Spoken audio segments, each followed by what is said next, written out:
ইসরায়েলকে সহায়তার জন্য মার্কিন কংগ্রেসে পাশ হয়েছে $2638 কোটি বিল। শনিবার পাশ হওয়া এই বিলের আওতায় ইসরায়েলকে সামরিক সহায়তা, আকাশ প্রতিরক্ষা ব্যবস্থা ঢেলে সাজানো ও মানবিক কার্যক্রমে সহায়তা করবে বাইডেন প্রশাসন।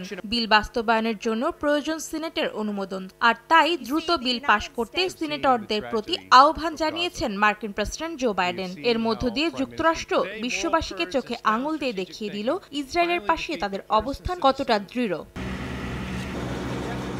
এদিকে গাজায় থেমে নেই দখলদার ইসরায়েলি বাহিনীর তাণ্ডব। আগ্রাসন গড়িয়েছে 198তম দিনে, মৃতের সংখ্যা ছাড়িয়েছে 34,000। উপত্যকাটিতে হামলা চালানোর পাশাপাশি পশ্চিম তীরেও নিয়মিত অভিযান চালিয়ে আসছে তেল আবিব। শনিবার তৃতীয় দিনের মতো পশ্চিম তীরে তুলকারেম শহরে নূর শামস শরণার্থী শিবিরের তাণ্ডব চালায় দখলদার সেনারা। এতে নিহত হন অনেকে। এছাড়াও ওই শহরে একটি হাসপাতালেও হামলা চালায় নেতানিয়াহু বাহিনী।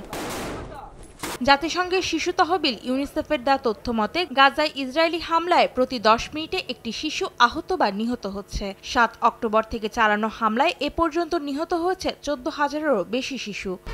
1, 2, 3 ঢাকায় জমি জিতে নিন 100% ক্যাশব্যাক সহ 20 কোটি টাকার পুরস্কার। অন্যদিকে শনিবার তুরস্কের রাজধানী ইস্তাম্বুলে হামাস নেতা ইসমাইল হানিয়ার সঙ্গে ঘণ্টাব্যাপী বৈঠক করেন তুর্কি প্রেসিডেন্ট রিসেপ তাইপ এরদোয়ান। বৈঠকে গাজায় মানবিক ত্রাণ বিতরণ এবং মধ্যপ্রাচ্যে স্থায়ী শান্তি প্রতিষ্ঠার লক্ষ্যে কূটনৈতিক প্রচেষ্টা নিয়ে আলোচনা করেন দুই নেতা। ফিলিস্তিনিদের ওপর ইসরায়েলি নৃশংসতার প্রতি আন্তর্জাতিক দৃষ্টি আকর্ষণের প্রচেষ্টা অব্যাহত রাখার ব্যাপারেও কথা বলেন তারা। অন্তরা সেন, সময় সংবাদ।